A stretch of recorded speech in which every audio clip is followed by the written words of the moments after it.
messieurs, nous vous disons déjà bonne année. Nous parlons de l'actualité sportive, c'est le moment. On parle du football, mais on peut aussi parler d'autres disciplines. Nous parlons précisément des 4e Jeux africains de la jeunesse de Luanda en 2025. Cela s'est passé donc en Angola, le premier pays lusophone à les accueillir, et nous étions entre le 10 et le 20 décembre dernier, ce qui coïncidait avec les 50 ans de l'indépendance de ce pays. Cet événement multisport continental majeur a rassemblé jusqu'à 54 nations africaines et des jeunes athlètes âgés de 14 à 17 ans, à environ 33 disciplines sportives réparties sur 6 villes hôtes dont Luanda, Benguela et Bengo. Les Jeux, nous a-t-on dit, visaient à promouvoir le sport, découvrir et développer les talents pour des compétitions comme les Jeux olympiques de la jeunesse de Dakar de cette année. Et pour lesquels d'ailleurs ces Jeux africains ont servi de qualification. Cela voudrait aussi favoriser l'intégration et les échanges culturels entre les pays africains. Nous parlons de cela cet après-midi sur BNews One, que vous recevez en ce moment sur le canal 520. Nous sommes en live simultané sur Facebook et sur YouTube. Nous en parlons avec les invités sur le plateau, notamment Madame Zenabou Kang Garigam, et qui nous fait l'honneur d'être avec nous cet après-midi. Bienvenue, Madame Garigam. Merci, monsieur. C'est moi qui vous remercie pour l'invitation à nous adresser. Je rappelle que Madame Zenabou Kang est professeure d'EPS. Elle est surtout entraîneur national junior de la Fédération camerounaise d'haltérophilie. Et en face d'elle, il y a Étienne Didier Onana. Bonsoir également et bonne année. Bonne année Séverin, merci pour l'invitation. Vous êtes journaliste, très proche des milieux du sport. Sentez-vous à l'aise, c'est une année qui commence. Vous venez partager avec nous les émotions, surtout Madame l'entraîneur, les émotions que vous nous ramenez de Luanda. Et déjà, félicitations pour ce qui a été fait là-bas. Merci, monsieur. Alors, je rappelle que les 4e Jeux africains, c'était donc à Luanda, en Angola, du 10 au 20 décembre. On avait des athlètes de 14 à 17 ans, venant de 54 nations africaines, dans une trentaine de sports. Et l'événement était suivi, peut-être pas au niveau où on l'aurait souhaité, mais ce qui est important pour nous, qu'on doit relever, c'est que le Cameroun a participé à cette compétition. C'est d'ailleurs l'objet pour lequel nous faisons venir nos invités sur ce plateau. Ils nous ont ramené une très bonne nouvelle là-bas, une nouvelle qui honore d'ailleurs la femme camerounaise. Il s'agit de l'exploit réalisé par Madame Zenabou qui est avec nous lors de ces Jeux africains, parce que c'est elle qui a encadré l'équipe Cameroun. Et la jeunesse qui s'est produite là-bas, elle a ramené beaucoup de médailles. 4 athlètes ont remporté, je crois, 3 médailles en or, soit 12 sur 12. En tout cas, on va parler de tout cela pendant ce programme. Bienvenue une fois de plus. Alors, les Jeux africains, dans l'esprit de ce qu'on a vécu au mois de décembre dernier, c'est la 4e édition. On n'en parle pas beaucoup. C'est quoi ces Jeux africains de la jeunesse? Merci, monsieur. Les Jeux africains de la jeunesse sont une vitrine où les jeunes athlètes sportifs de toutes les disciplines sportives sont appelés à exprimer leur talent, notamment dans plusieurs domaines et particulièrement en haltérophilie où nous avons si bien représenté les couleurs du pays. On n'en parle pas beaucoup, hein, Étienne. On n'en parle pas beaucoup. Bon. Les Africains, c'est une discipline. Tout le monde a la tête sur le football. Tout le monde suit ce qui se passe actuellement au Maroc. Mais pour autant, c'est une discipline qui devrait mobiliser les énergies. Tout à fait. C'est malheureusement un constat qui ne nous fait pas du bien parce que quand on parle généralement des disciplines sportives, on pense beaucoup plus aux seniors. Est-ce que parce qu'ils remportent suffisamment de revenus au pays? Je ne sais pas, parce que lorsque vous voyez même parfois le traitement, les juniors ne sont pas très bien lotis. Donc c'est peut-être ce qui attire beaucoup plus l'attention du public, oubliant que si on veut construire si on veut préparer la relève, il faudrait bien donner la place aux jeunes, parce que sans ces jeunes, la discipline disparaît carrément lorsque les seniors ont pris leur retraite. Et c'est quelque chose qu'il faudrait peut-être qu'on revoie à tous les niveaux, aussi bien au niveau des instances dirigeantes qu'au niveau des familles et même des fédérations sportives. Donc donner davantage de place aux athlètes des catégories inférieures. La Team Cameroun était logée, Mme Zainabou, vous allez nous dire, à l'hôtel Adiamento Belo Horizonte à Benfica. Et c'était bien, semble-t-il, parce que si vous avez remporté des médailles, c'était parce que l'accueil était bien. Mais avant de parler de cet accueil, comment vous partez du Cameroun? Comment vous vous préparez? Qui a été sélectionné? Comment ça s'est fait? Parce que jusque-là, on n'a pas compris. On sait simplement que vous avez ramené des médailles. Comment ça s'est préparé? Oui, merci, monsieur. La fédération a mis sur pied un programme où nous essayons de regrouper les enfants via les camps d'entraînement et de nombreux stages, parmi lesquels l'équipe jeune, l'équipe junior et l'équipe senior. Donc, c'est un travail d'équipe.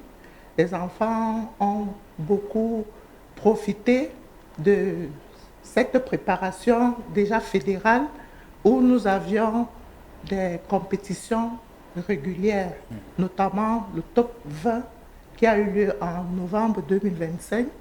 Et nous avons très souvent jaugé ces athlètes. C'est un parmi les 4. Nous avons 2 qui ont représenté le pays au championnat d'Afrique jeune junior au Ghana. Et ils ont ramené des médailles.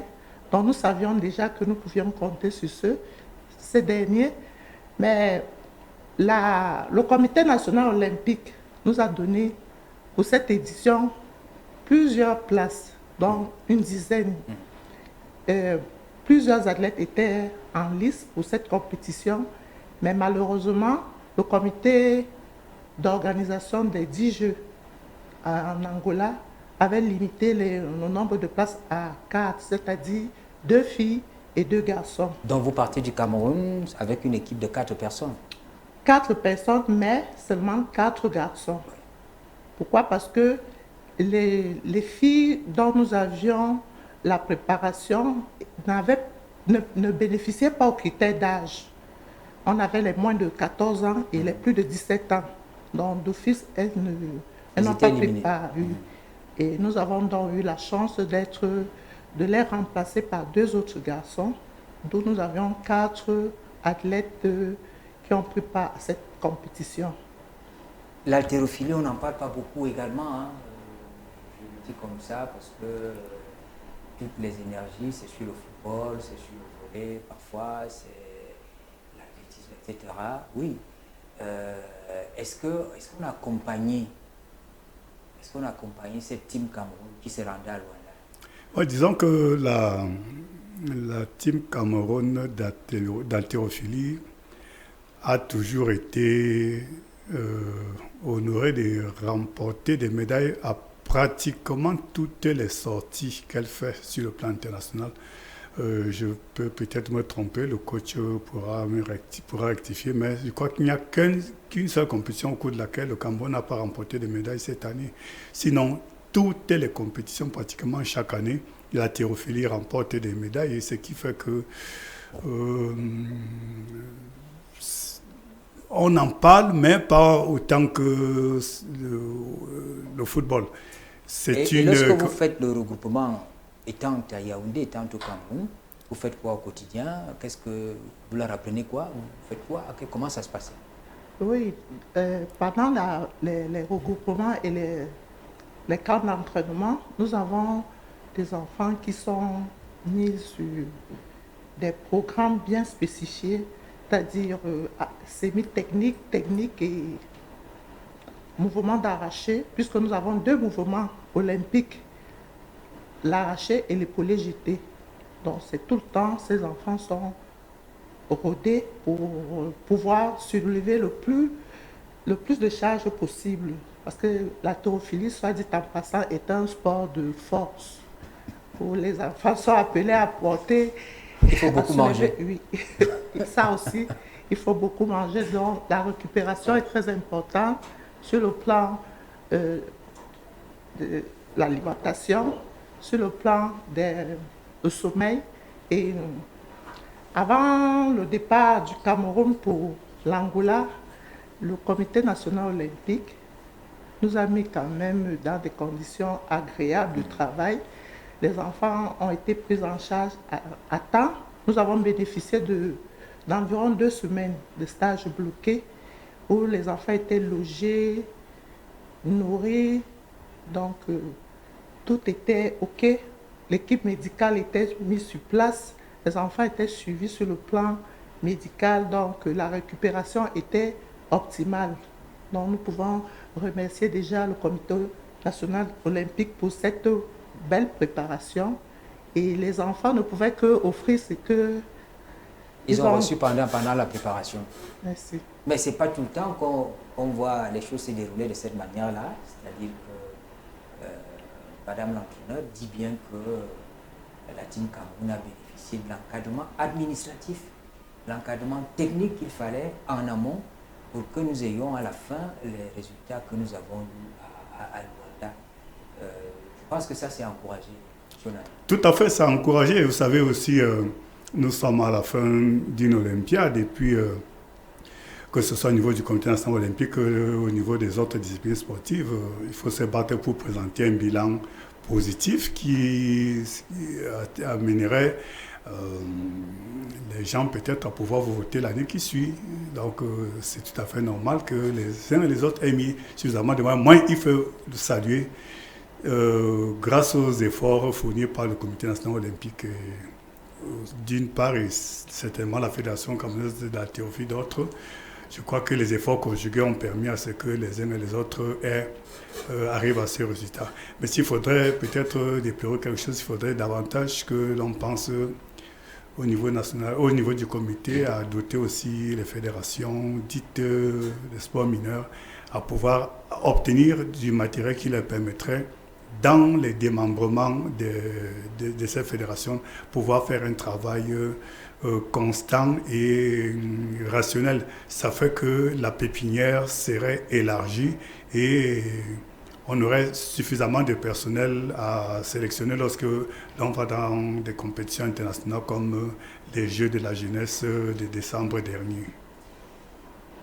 L'haltérophilie, c'est une discipline particulière. Il faut soulever des charges importantes. Et à Luanda, les Team Cameroun, c'était essentiellement des garçons qui ont été sélectionnés parce qu'on ne remplissait pas les critères, il n'y avait pas de filles. Madame l'entraîneur, comment on se retrouve dans ces disciplines? Vous avez choisi de faire ça. Oui, merci monsieur. Moi, je suis de prime abord professeur d'EPS, oui.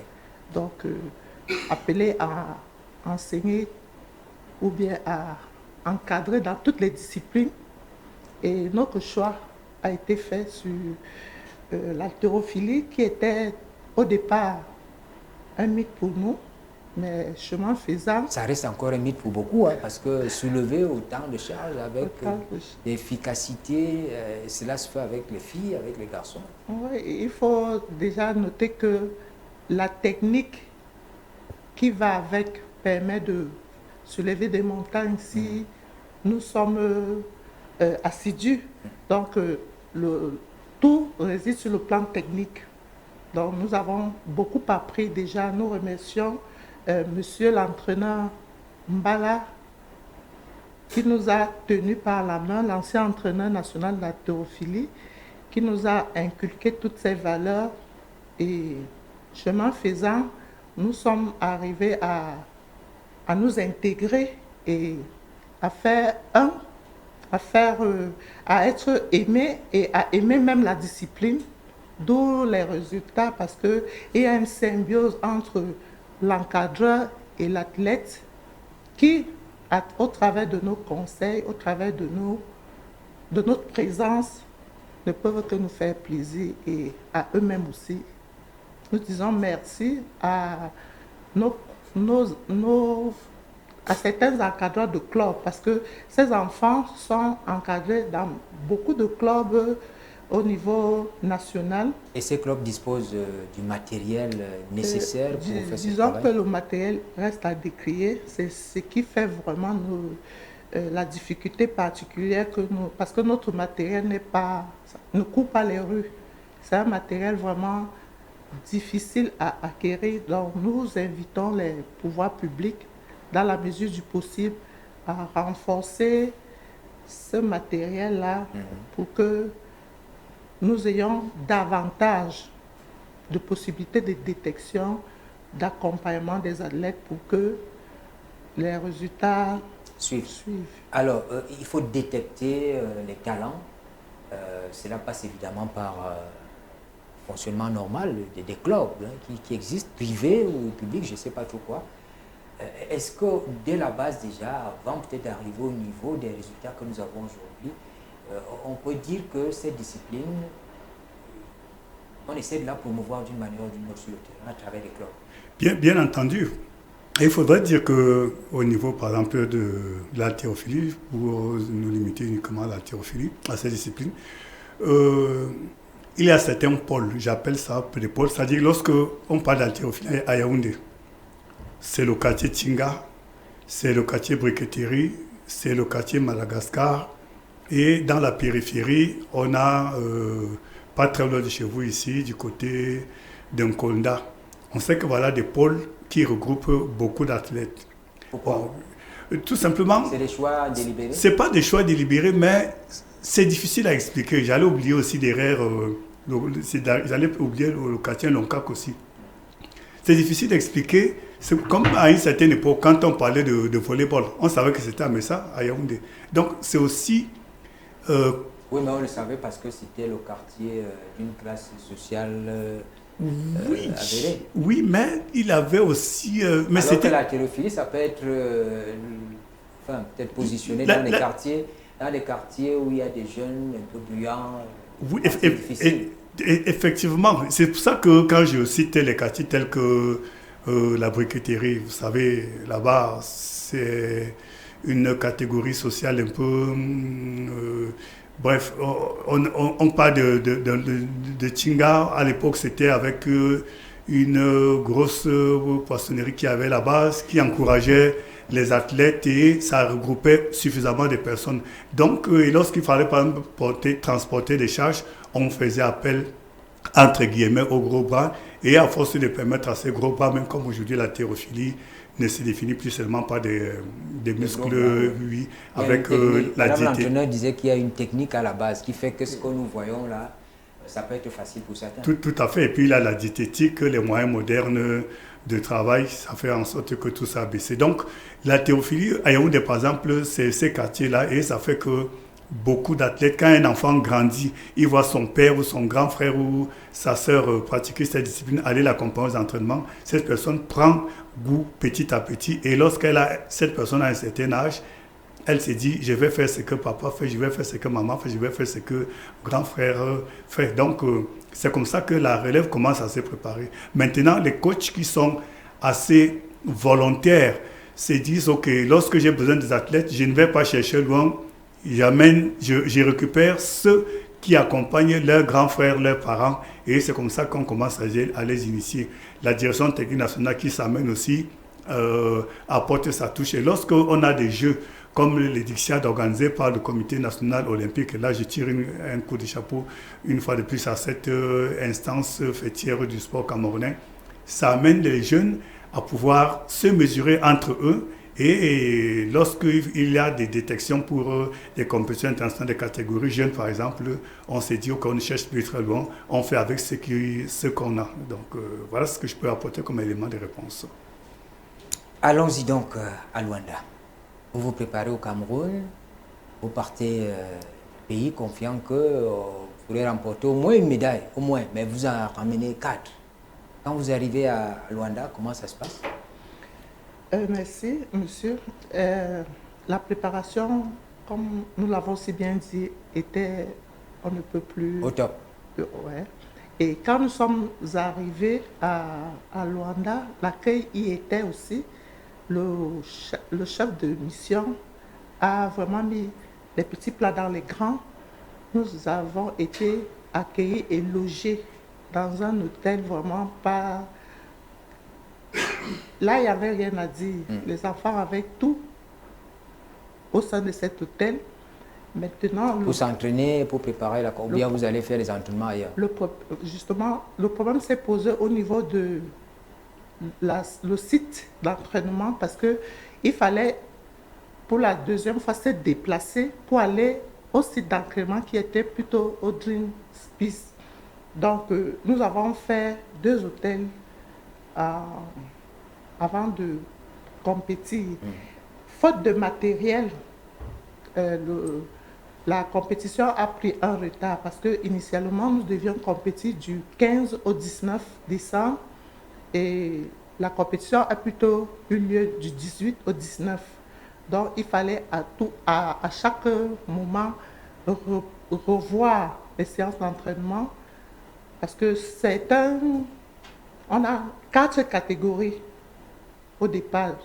Nous avons les moins de 65 kg, nous avons les moins de 78 kg et nous avons les moins de 88 kg, les 94 kg au départ. Il fallait donc à chaque étape revoir la stratégie d'entraînement pour pouvoir garder les enfants dans les conditions optimales de compétition. Parce que la compétition n'a pas obéi au calendrier initialement prévu. C'était la première difficulté. La seconde était sur le plan climatique. Donc, néanmoins, nous avons eu le temps de nous acclimater parce que ce retard-là vous a aidé. Nous a aidés. Donc, ça a permis que les enfants s'adaptent plus facilement aux conditions climatiques parce qu'il faisait très chaud là-bas. Au lever le matin, vous faisiez quoi? Vous rendez visite, vous les appelez, vous échangez, vous allez directement à l'entraînement? Il y en a qui avaient des problèmes de poids parce que celui qui joue dans le moins de 65 il fallait surveiller le poids parce qu'il avait tendance à aller dans les 66 à 67 kilos. Nous avons celui qui jouait dans les 79 kg qui était aussi appelé à maintenir. Donc, on avait des problèmes de poids. Il fallait à chaque matin aller vérifier si on peut déjà être... Parce que la première étape de la compétition, c'est la pesée. Lorsqu'on la rate, on n'a plus de chance. Il fallait donc que nous nous rassurions que les enfants sont au poids. Donc, c'était ça d'abord le premier challenge. Et quand il y a un surplus de poids, qu'est-ce que vous faites? Vous dites, vous ne mangez pas beaucoup aujourd'hui, demain, vous serez plus discipliné? C'est justement à ce niveau-là qu'il faut être regardant. Donc, l'enfant peut manger le matin parce qu'il doit aller s'entraîner. Mais dans l'après-midi, on doit gérer. C'est des fruits par-ci. Et puis, si nécessaire, beaucoup plus de mouvements d'abdos et autres pour pouvoir... ou alors faire du sauna, quoi. Si c'est pas... Mais là, ça a été vite fait, ça a été bien. Les enfants ont pu faire leur poids dans leur catégorie. Et la compétition n'a fait que découler de ce que... Ce que vous aviez déjà préparé sur place et puis de la préparation qui a suivi à Luanda. La préparation, psychologiquement, les enfants savaient que s'ils respectaient les consignes, sur le plan déjà médical, on n'avait pas de bobo. Donc, nous sommes arrivés, nous pouvons dire, très confiants. Et les enfants, avec les consignes données, n'ont pu que réaliser ce que nous attendions d'eux. Étienne, dans cette démarche qui nous met donc en face d'une réalité, c'est de savoir que lorsqu'on se prépare bien, on peut engager, on peut avoir des résultats tels qu'on les a eus à Luanda. Dans cette démarche-là, on se pose la question, est-ce que l'équipe, la Team Cameroun qui se retrouve à Luanda, en arrière, il y a quand même des souffleurs, il y a des gens qui restent suivre de près. Est-ce qu'on a senti cet état d'esprit entre la fédération qui reste au pays et ceux qui vont à Luanda, de sorte qu'on puisse contourner les difficultés qui se présentent, les problèmes qu'on peut avoir avant l'entrée en compétition? Oui, je dois dire que d'aussi loin, d'aussi près que je suis les haltérophiles, il y a quelque chose qui me plaît chez eux, c'est que les haltérophiles sont solidaires. Même lorsque vous êtes Les en footballeurs aussi? Pardon? Les footballeurs aussi? Les footballeurs sont solidaires, mais en haltérophilie, ils ont quelque chose de particulier. Lorsque vous êtes 2 ou 3 en concurrence dans une catégorie, lorsque votre appelons-le adversaire est sur le plateau, vous êtes le premier à lui dire des mots gentils. Vas-y, c'est facile, pense à ce que tu aimes le plus. Il se sent en compétition, certes, mais il est rassuré, il s'est dit, ok, puisque j'ai tout le soutien, ça ira. Et c'est ainsi que cette synergie, cette harmonie se remarque partout. Lorsque les entraîneurs, par exemple, partent en compétition, ils travaillent ensemble et puis ils échangent. S'il y a quelque chose qui n'a pas marché, quelque part que l'on a trouvé de pas très bien, on dit voilà, je te suggère de faire ceci, de faire cela. La personne accepte et ça fait que l'on corrige et puis le résultat est là. Donc il y a cette synergie, il y a cette harmonie, il y a cette vie de famille qui règne au sein de cette fédération, aussi près aussi loin que je peux l'observer, qui fait en sorte qu'on n'est plus trop surpris par les résultats. La preuve, je vous l'ai dit à l'entame de cette émission, c'est une fédération qui remporte chaque année des médailles, chaque année. Donc tout découle de cette ambiance, de cette harmonie qui règne au sein de cette famille de l'haltérophilie. L'événement a été salué comme un succès, mettant en avant la richesse du potentiel sportif africain et l'engagement des pays participants. Les images des délégations nationales comme le Bénin, comme celle du Cameroun et la Zambie ont d'ailleurs souligné la forte mobilisation et la fierté des jeunes athlètes qui étaient en compétition. Alors, à Luanda, malgré le retard, vous restez confiant, vous vous dites, quand on va entrer dans l'arène, on pourra avoir des résultats. Vous regardez les autres évoluer, vous vous dites, on ne perd pas espoir à y aller. Oui, le leitmotiv a été vraiment celui-là. Il s'agissait vraiment de battre un record. Nous étions confiants, nous avions confiance en nos poulains, mais la compétition n'a pas été facile parce que nous avions comme adversaire le Nigeria, qui est une figure de l'haltérophilie. Nous avions les Libyens dans le Maghreb, notamment la Tunisie, l'Algérie. Et ils sont bien équipés. Ils sont bien équipés. Bien évidemment, il fallait tirer notre épingle du jeu.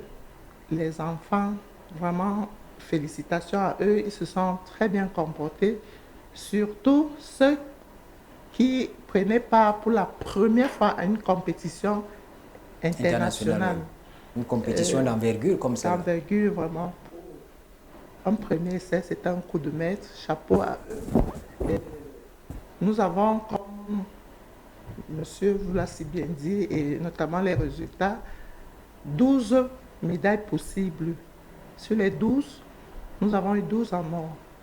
Chaque athlète s'est retrouvé avec 3 médailles d'or parce qu'il y a à l'arraché, dans les images circulent, la possibilité d'être médaillé. Lorsqu'on a soulevé le plus lourd possible par rapport à ses adversaires, nous avions l'épaulé jeté, où ils étaient aussi les meilleurs. Et au total olympique, nous avons une médaille aussi en or. Donc chaque athlète a eu 3 médailles d'or. Donc sur les 4, nous avons eu 12 médailles d'or. Et ça se passe le même jour, c'est du 18 au 19. Le premier jour, vous avez la première médaille, vous vous dites on va continuer. Le premier jour, nous avions juste un athlète qui était en lice et il a eu 3 médailles. Du coup, tous les regards se sont tournés vers l'haltérophilie. On se demande, mais ce pays, cet athlète, il sort d'où, qu'est-ce qui se passe, etc. Oh ouais, c'était extraordinaire. C'était vraiment ça, un enfant qui, vraiment, avec un bon suivi, un accompagnement, pourra faire des merveilles. Oui, c'est un enfant très discipliné. Notamment, on parlera de Yemgwa Wafo Gaston. Oui, on peut compter sur lui pour les futures échéances. Nous avions dans les 79 kg Djikou Fopou Mohamed, qui était pour la première fois mise en exergue parce que c'était sa toute première compétition internationale. Et lui aussi n'a pas voulu être des moyens, il s'en est sorti avec ses 3 médailles.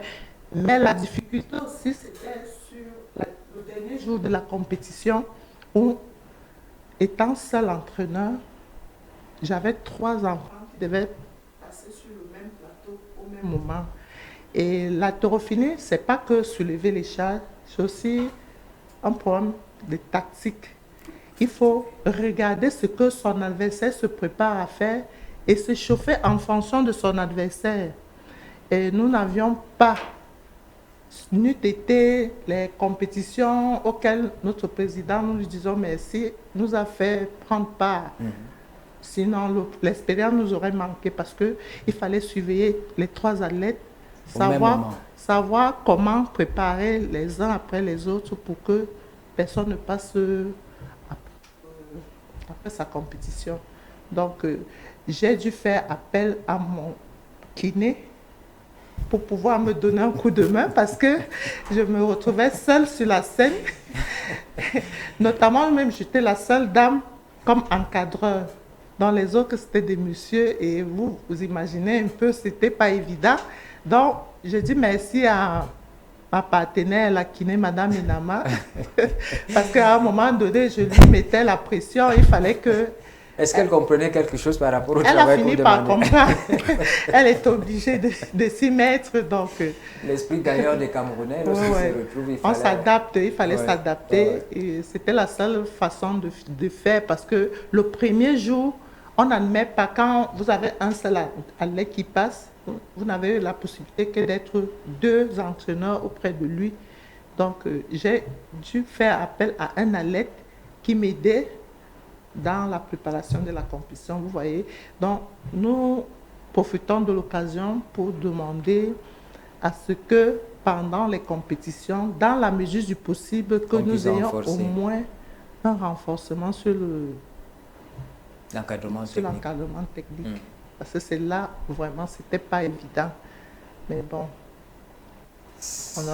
tout est bien qui finit bien parce qu'on a remporté les résultats. Et j'imagine que ça devait être un beau plaisir. Hein? Vous avez soulevé le drapeau du Cameroun à ce moment-là. Ce n'était pas une curiosité.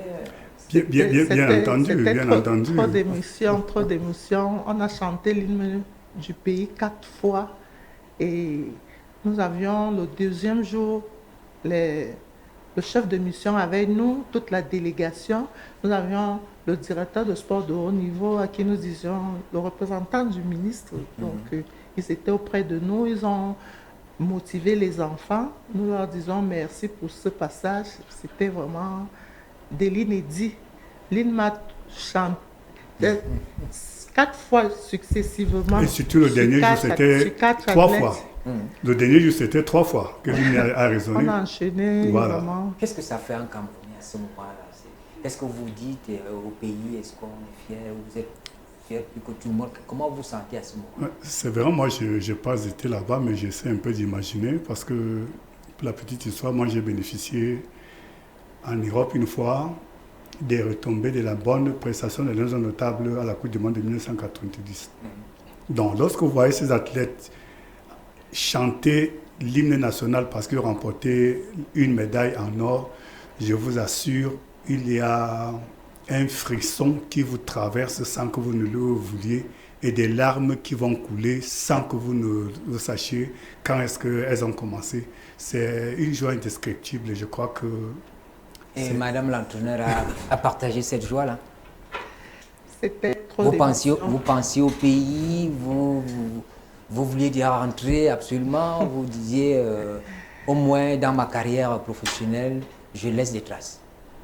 C'est exactement ce qui s'est passé. C'est trop d'émotions. Ouais. C'est trop d'émotions.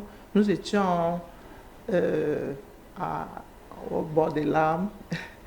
Et nous pensions à ce que nous transmettions comme message, non seulement à nos adversaires, mais à ceux des athlètes qui sont restés, qui n'ont pas pu être sélectionnés. Nous avions fait ce message-là, c'était beaucoup plus pour eux, pour les galvaniser et dire que ça aurait pu être eux, ou alors que les prochaines occasions, nous pourrions effectivement compter sur eux.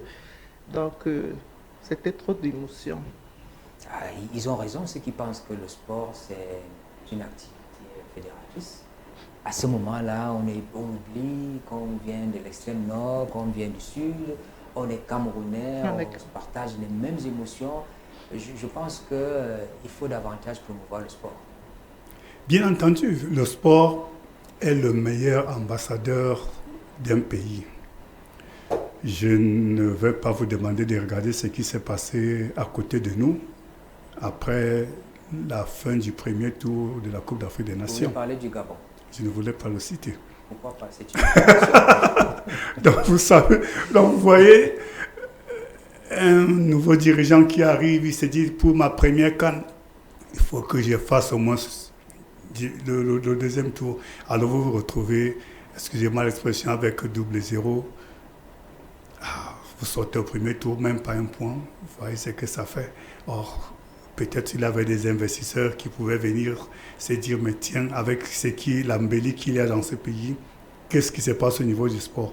Donc, il y a quelque chose qu'on perd à ce niveau. Donc, c'est pour ça que lorsqu'on a la possibilité de porter le maillot de l'équipe nationale du Cameroun, il faut le mouiller jusqu'à fond, quelles que soient les difficultés qu'on rencontre, parce que à la fin, c'est le pays qu'on regarde. Vous-même, parfois, vous disparaissez derrière cette grande œuvre. Alors, vous avez eu ce sentiment-là quand vous rendissiez vos médailles, c'est l'admiration, c'est les autres délégations qui vous approchent, c'est les autres pays qui vous demandent comment est-ce que vous avez fait? Oui, c'était la fête, je ne vous fais pas dire, c'était de l'inédit. Les collègues des autres disciplines sportives ont vraiment partagé cette joie. La communication était vraiment au rendez-vous. Les appels, mon téléphone a cessé. Bref, nous étions stars. Même à l'aéroport, il avait des messages d'encouragement dans le bus. On imagine ce qui se passait. Oui, nous étions vraiment au sommet parce que c'était vraiment de l'inédit. Et notre fédération, qui est pourvoyeuse de médailles, nous étions fiers de davantage la mettre en exergue parce que la thérophilie, depuis belle lurette, est pourvoyeuse de médailles. Nous, à chaque compétition, nous n'allons pas citer les Jeux islamiques, les Jeux de Commonwealth, les Jeux africains seniors, où la thérophilie s'est toujours démarquée des championnats d'Afrique. Et donc, il ne fallait pas que nous passions à côté de cette image-là. Donc, nous avons été vraiment fêtés, remerciés autant que faire se peut.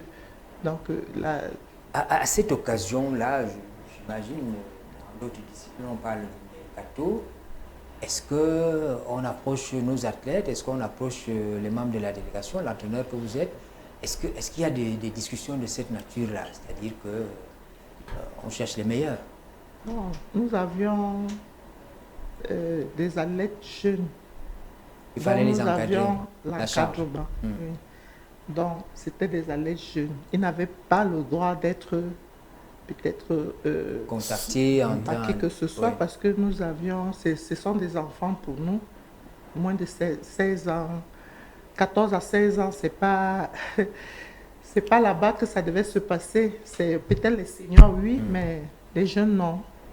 Nous avions juste de l'admiration des autres. Ils ont des échanges de maillots, comme dans les équipes de football, c'était beau à voir. Bon. Mais au-delà de ça... Et qu'est-ce qu'ils vous disaient à ce moment-là, les jeunes, ceux qui ont gagné les médailles? Comment ils regardaient cette affaire? C'était un peu de la surprise, ils étaient préparés à cela, peut-être, oui. Mais qu'est-ce qu'ils vous disent? À chaque compétition, les enfants sont... Il reste les enfants, c'est-à-dire parfois inconscients, même face à des situations aussi gaies. Oui, il reste des enfants. Certes, ils jubilent la médaille avec leur famille et autres, mais il reste des enfants qui savent qu'ils ont encore à apprendre. Et je vous le fais pas dire, aussitôt rentrés, lundi qui suivait, tous étaient en salle pour la préparation des prochaines échéances parce que l'ouverture de la saison sportive en haltérophilie, c'est au mois de février. Nous avons les championnats d'Afrique et autres qui pointent à l'horizon. Donc, ce n'est pas de tout répit pour eux. Donc, la fête est terminée et le travail a repris. Le travail reprend bien. Il faut encourager ces jeunes qui font honneur à notre pays. Parce que aller en Angola, à Luanda, remporter tant de médailles en or, il fallait bien le faire. Et le président de la République que nous avons écouté quand même à la fin de l'année 2025, le 31, il le redit.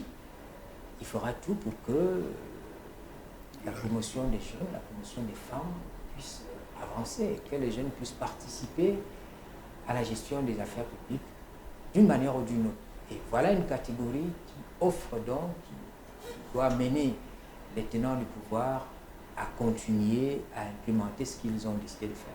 Mais je crois qu'ils ont tout simplement anticipé. Ils ont anticipé sur le discours du président de la République, même si aussi cette performance vient juste après, quelques semaines après la prestation des serments du premier sportif camerounais. Ça fait qu'ils ont suivi, se sont dit, tiens, voilà une opportunité que nous avons d'aller montrer ce que nous savons faire et ils se sont armés de tout ce qu'il fallait. Ils ont réalisé ces performances. Et connaissant un peu ces enfants, je vous assure, ils travaillent dans des conditions qui devraient les amener à se surpasser chaque fois qu'ils ont cette possibilité de revêtir le vert ou jaune. Parce que là, ils se disent, nous sommes sur la lumière, et étant sous la lumière, d'autres horizons pourront s'ouvrir à nous lorsque on aura grandi. Quand je parle uniquement des juniors, quant aux seniors, ils se disent c'est une autre opportunité, pourquoi pas de signer ailleurs, comme vous évoquiez tout à l'heure le mercato. Donc ces enfants, quand je les vois aller aux entraînements, j'ai dit je ne me fais pas de soucis, je sais qu'ils partent parce qu'ils ont la foi, ils partent parce qu'ils savent ce qui les attend, ils partent parce qu'ils ont des rêves, et ces rêves, il faut pouvoir les réaliser. Et lorsque le chef de l'État leur donne des opportunités à travers le discours qu'il prononce, ils se disent, tiens, nous sommes sur la voie, et puis il faudrait maintenant que cela se matérialise afin que chacun parte étant gagnant. Parce que tout à l'heure, je vous parlais du sport qui est un ambassadeur.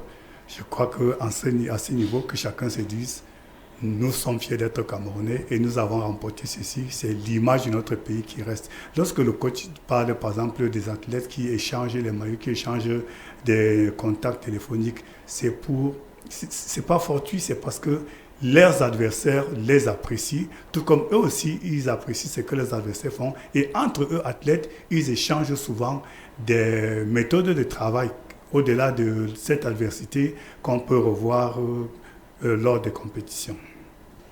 Alors, dans son discours à la nation, le discours que nous avons su le 31 décembre, le président précise bien, il indique qu'il va matérialiser cette volonté qu'il ne fait que énoncer depuis quelques temps, à savoir qu'il faudrait absolument promouvoir la femme, promouvoir les jeunes.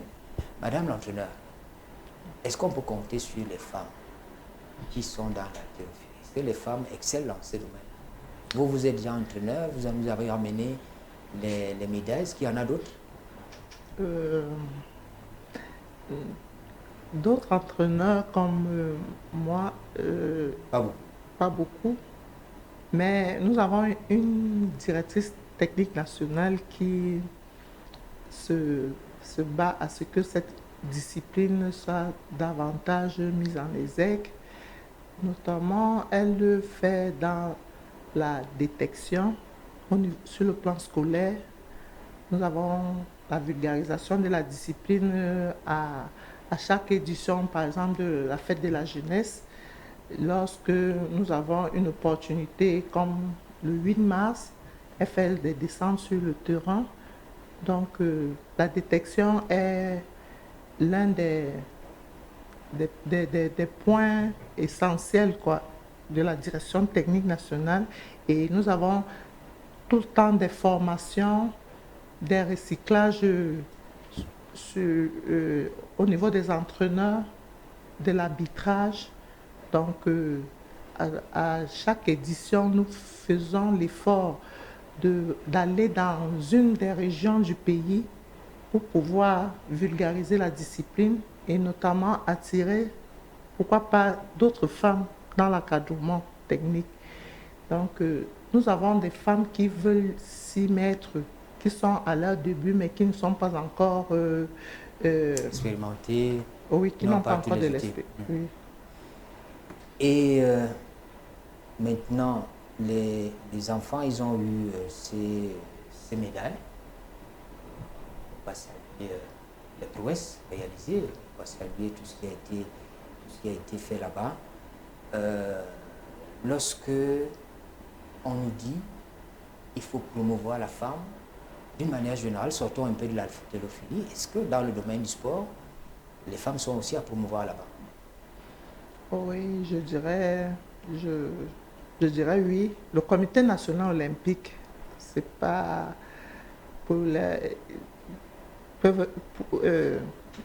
a mis les femmes en exergue depuis des années, depuis belle lurette, parce que je dirais j'ai bénéficié d'une formation à l'INSEP de Paris en 2016 grâce au Comité national olympique et bien d'autres, je peux citer au judo, le badminton. Nous étions à chaque édition, chaque compétition régie par le Comité national olympique, toutes les équipes pratiquement ont comme encadreur au moins une femme. Lors des dixiades, c'est une exigence d'avoir un entraîneur monsieur et un entraîneur dame. À chaque encadreur d'une équipe a une dame et un monsieur au moins. Donc le comité olympique et je veux aussi dire le ministère des Sports, puisque nous sommes nommés depuis 2014 comme entraîneur national junior, nous avons comme encadreur dans plusieurs disciplines des dames. J'ai cité le judo tantôt. Nous avons même au karaté, même en boxe. En athlétisme aussi. En athlétisme. Donc, la femme est... Mais j'invite davantage mes consoeurs à s'y mettre. Ouais. En lutte, partout, je crois que la femme est mise en exergue. Et il y avait seulement des garçons qui sont allés. Est-ce qu'il n'y a pas un pincement au cœur pour les jeunes filles qui auraient bien voulu participer à cette compétition aussi? Comment vous allez faire pour remonter cette catégorie? Nous vous avons dit tantôt que le fait que les filles ne soient pas de la partie n'est pas un problème de manque d'effectifs. Nous avons des filles, mais c'est le comité d'organisation des Jeux africains qui a mis un canevas dont nous n'avions pas d'athlètes. Oui, mais ma question, c'est de savoir que dans les échéances qui arrivent, les prochaines échéances, que nous puissions respecter ce canevas-là et que notre équipe soit complète, filles et garçons. Est-ce que vous avez intégré ça dès le retour de la compétition? C'est un aspect que nous y veillons. Nous avons des filles, des jeunes dames. Non, c'est juste le critère d'âge qui n'a pas été en notre faveur. Parce que nous avions les moins de 14 ans qui pratiquent la discipline. On pouvait représenter le Cameroun avait même 4 filles. Si le critère d'âge, parce qu'on avait les moins de 14 ans. mais on ne voulait que les 14 ans et plus. Voilà, j'aimerais ajouter que généralement dans les compétitions internationales, il y a parfois des règlements particuliers qui sont... Qui nous désavantagent. Oui, qui désavantagent ou qui peuvent avantager. Donc il a toujours... il peut arriver toujours cette petite digression là qu'on fait. Malheureusement, ça va faire ça ne fait pas que des erreurs, ça fait aussi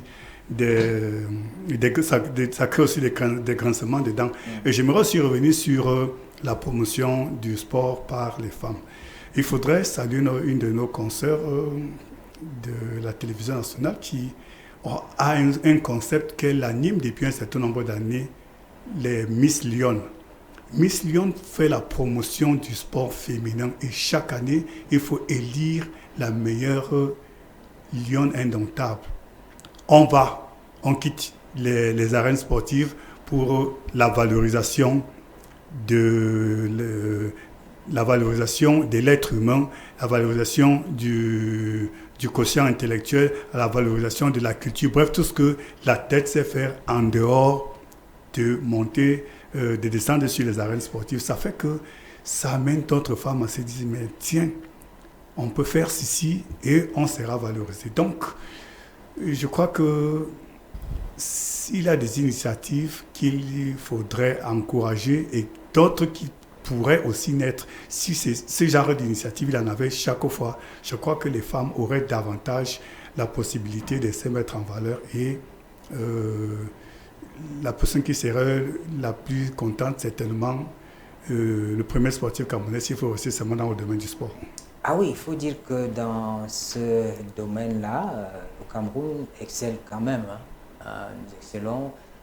Je partage avec vous l'image de Madame Louisette René Tobé et Ndedi, Voilà. qui est secrétaire générale de la Conféges à Dakar. Elle devrait se trouver au Cameroun en ce moment. Peut-être qu'elle pourra nous rendre visite. Mais elle était à Luanda. Elle était à Luanda. Elle a pris part la dernière journée. Voilà. Elle est dans les photos du podium. Oui. Voilà, j'espère qu'elle est dans la ville et qu'elle pourra nous rendre visite pour parler de ses activités aussi.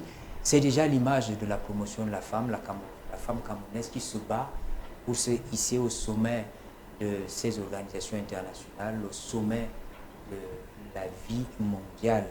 Et donc, on va vous encourager beaucoup, hein, Madame l'entraîneur, on estime que vous avez déjà fait beaucoup et que ça va continuer. Nous parlons cet après-midi dans le dossier du jour d'une actualité sportive, les 4e Jeux africains de la jeunesse qui se sont déroulés à Luanda en décembre dernier. Luanda, c'est en Angola. On nous a dit que l'objectif, c'était de développer les talents, favoriser l'intégration, qualifier pour les Jeux olympiques qui arrivent. On va évoquer tout à l'heure, dans la deuxième partie de ce programme, justement, ce qu'on pourrait attendre de ces Jeux. On estime que c'est un tremplin vers Dakar 2026. Alors, le Cameroun qui revient avec 4 médailles, est-ce qu'on pourra... 12 médailles. 12 médailles. Est-ce qu'on pourra participer à ces Jeux qui s'annoncent à Dakar? On est éliminé, on n'y est pas? Merci, monsieur. Comme l'haltérophilie, très souvent, a pris part aux Jeux olympiques de la jeunesse, elle fait partie des disciplines qui sont souvent représentées, mais cette édition, elle ne sera pas représentée. Donc, elle n'était pas qualificative pour les Jeux olympiques, sauf dernière... S'il y a des modifications entre-temps. Oui. Oui, parce que selon les informations que nous avons, le programme de Dakar 2026 va inclure 35 sports, un village olympique à Diamniadio et des sites répartis entre Dakar, Saly et Saint-Louis.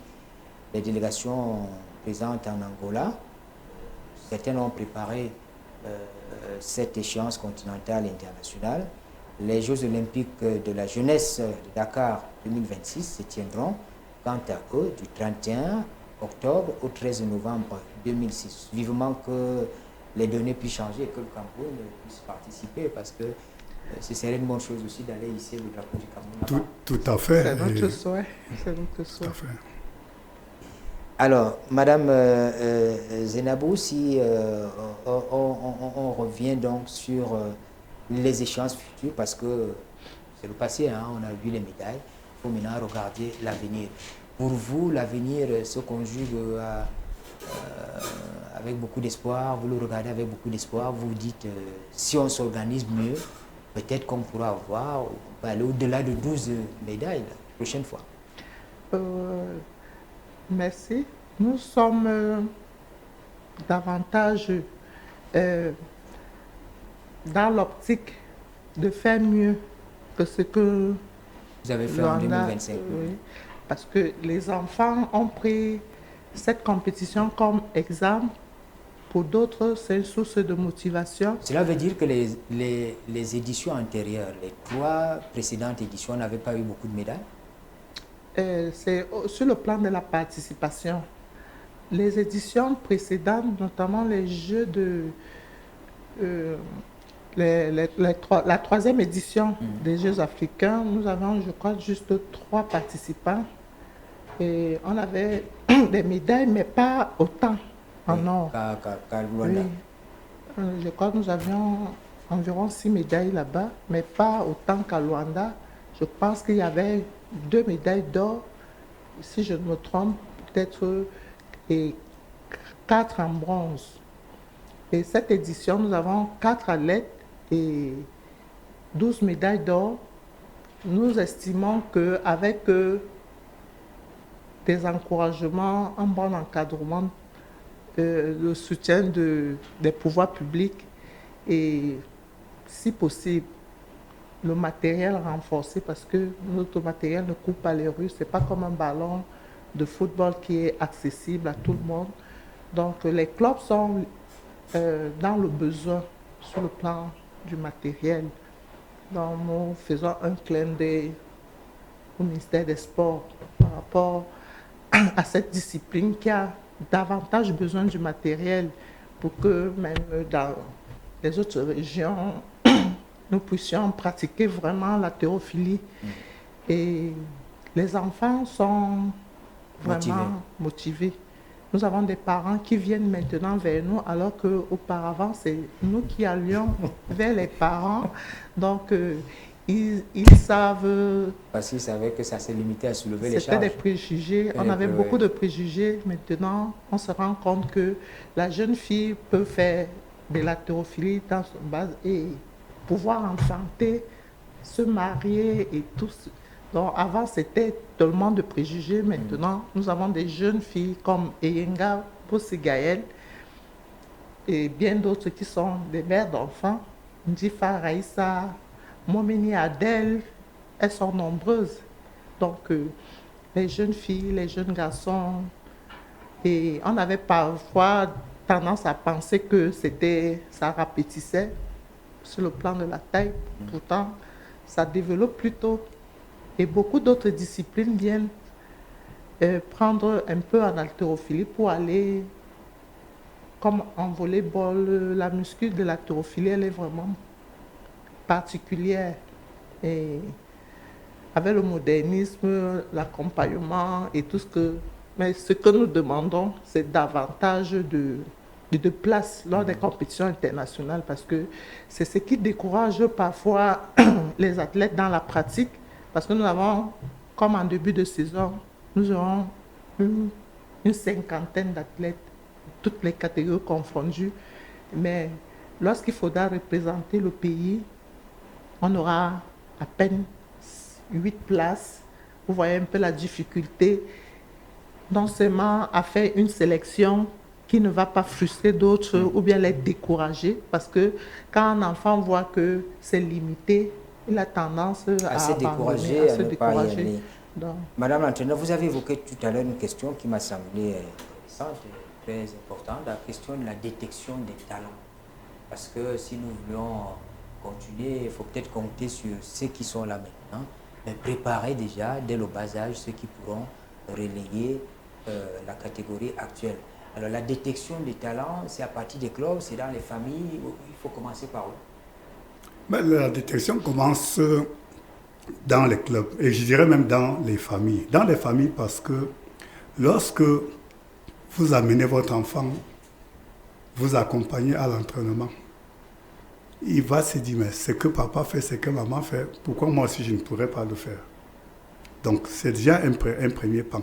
Maintenant, on assiste dans les clubs à cet engouement, cette concurrence qui veut en sorte que chaque club puisse avoir des jeunes. Parce que lorsqu'il y a un athlète jeune d'un club qui est sélectionné à l'équipe nationale, ça rehausse l'image de ce club. Et chaque club maintenant est obligé de faire des efforts pour faire venir des enfants qu'ils forment et puis qui grandiront et atteindre et frapper à l'œil des entraîneurs nationaux. Maintenant, Madame directeur technique nationale qui profite chaque fois qu'il y a une occasion comme la fête de la femme, la fête de la jeunesse, organise des compétitions. C'est pour amener les jeunes à être enfin ensemble et pouvoir se faire cette concurrence interclub.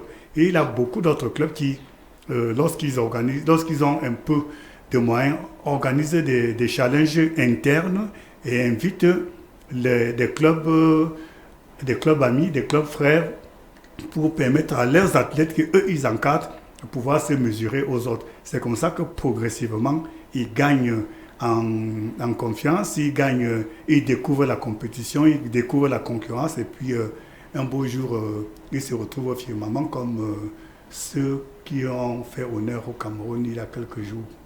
La détection des talents, c'est un programme, c'est un processus, c'est quelque chose qui vous tient à cœur? La détection des talents au sein de la Fédération camerounaise d'haltérophilie est un processus qui date. Nous avons, comme je vous le disais si bien, un programme à la direction technique nationale où nous avons des descentes dans les établissements scolaires presque sur les premiers trimestres de l'année scolaire, c'est-à-dire de septembre à décembre. Et très souvent, lorsque nous préparons les DICIAD, nous avons aussi les descentes sur le terrain pour pouvoir détecter et former par la même occasion. Nous avons, via la fédération, via la Ligue régionale du centre, a mis sur pied une académie au club bulgare, sous le nom, au club de Matam, ancien entraîneur national de l'haltérophilie. Donc il y a une académie au niveau on appelle club bulgare derrière des combattants à l'école de police, où nous avons des tout jeunes qui, pendant les vacances, pendant les congés, sont entretenus.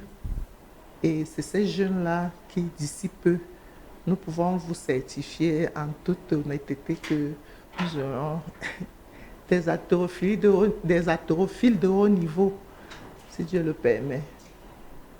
Il faut changer le regard sur l'haltérophilie, il faut se départir des préjugés si nous voulons avancer. Vous en parliez tout à l'heure au niveau des familles, le regard qu'on posait sur les jeunes filles, etc. Vous dites non, c'est une mauvaise perception. Oui, monsieur, nous pouvons vous garantir que la jeune haltérophile est une femme belle, une femme qui peut procréer, une femme qui peut fonder une famille. Nous avons plusieurs exemples, même celles qui sont du côté de l'Europe aujourd'hui.